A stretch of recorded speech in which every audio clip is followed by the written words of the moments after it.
Barakatah Yahweh, Barakatah Yahweh Shah, Barakatah Yahweh, Barakatah Yahweh Shah.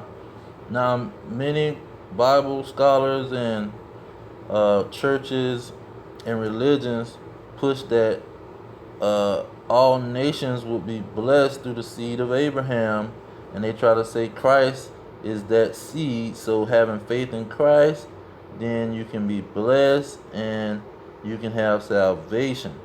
And they spring off of that thought. But this is what the Bible say about that seed, and it's totally different than what they're saying.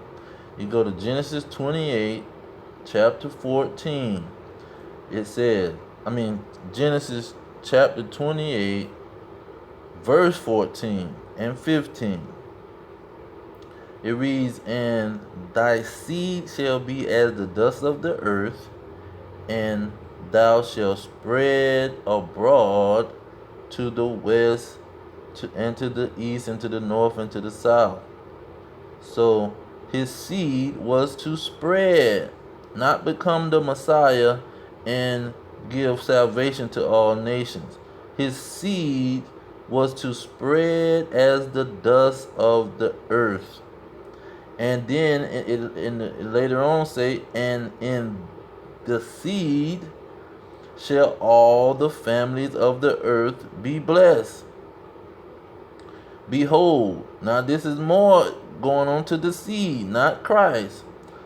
15, "And behold, I am with thee, and will keep thee in all the places whither thou goest, and will bring thee again into this land." So he's saying he's going to send the seed out.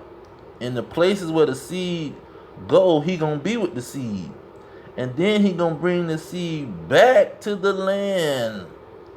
"For I will not leave thee until I have done that which I have spoken to thee of." So he telling them, I'm not going to leave you. I'm going to be with you when you go wherever I send you.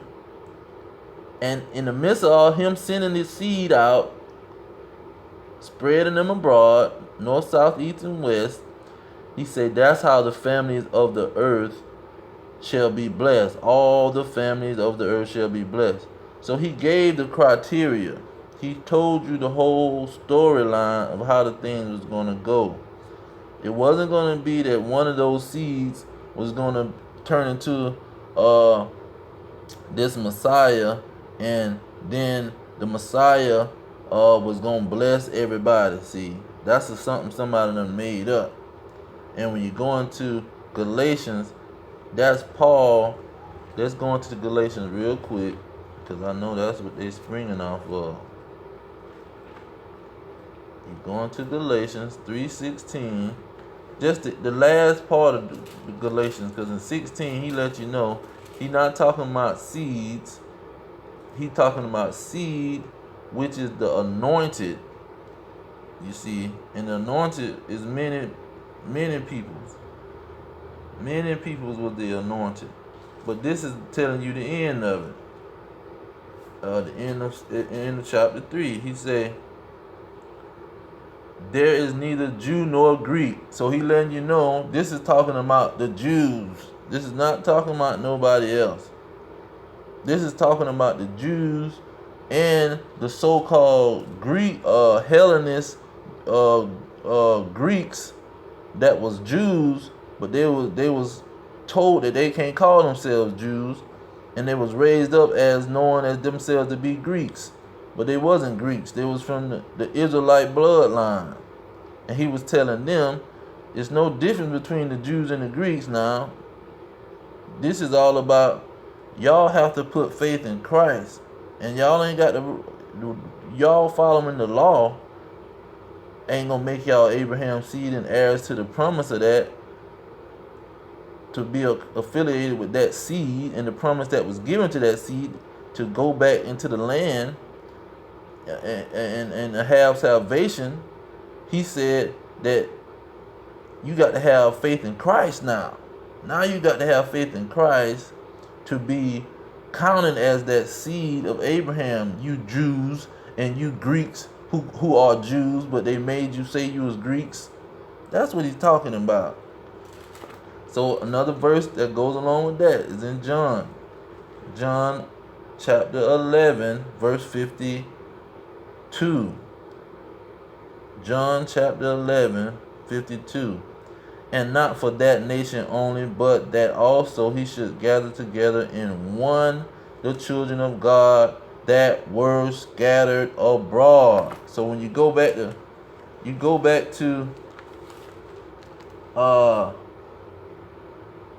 Genesis 28, verse 14, he say, thy seed shall be as the dust of the earth, and thou shalt spread abroad.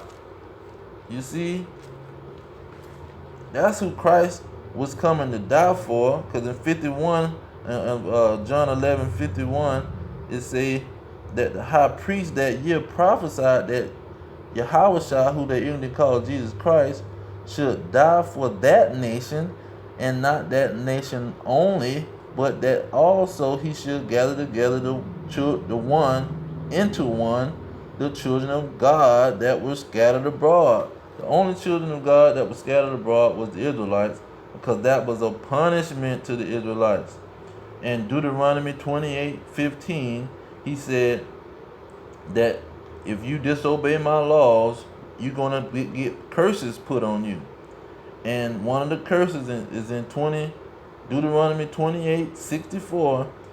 It says, and the Lord shall scatter thee among all people. See, scattered abroad, from the one end of the earth to the other end of the earth. That's that north, south, east, and west that is said in Genesis 28:15. 14. And there in that place where he said he was going to be with them, you shall serve other gods, which neither thou nor thy fathers have known, even wood and stone.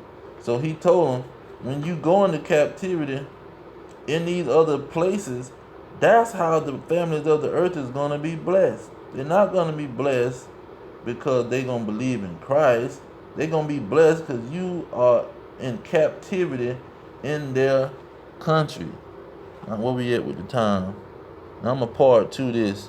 So that's how the nation of Israel was blessing other nations. They were scattered there in captivity, and the captivity blessed the other nations because they were serving the other nations, blessing them with their labor, free labor, and blessing them with their servitude. But I'm going to do a part 2. All praise to Yahweh, Ba'ashem, Yahushua, Ba'ashem, Kakadash. Double honors to the elders pushing the truth. Peace to the elect worldwide. The kingdom is at hand. Shalom.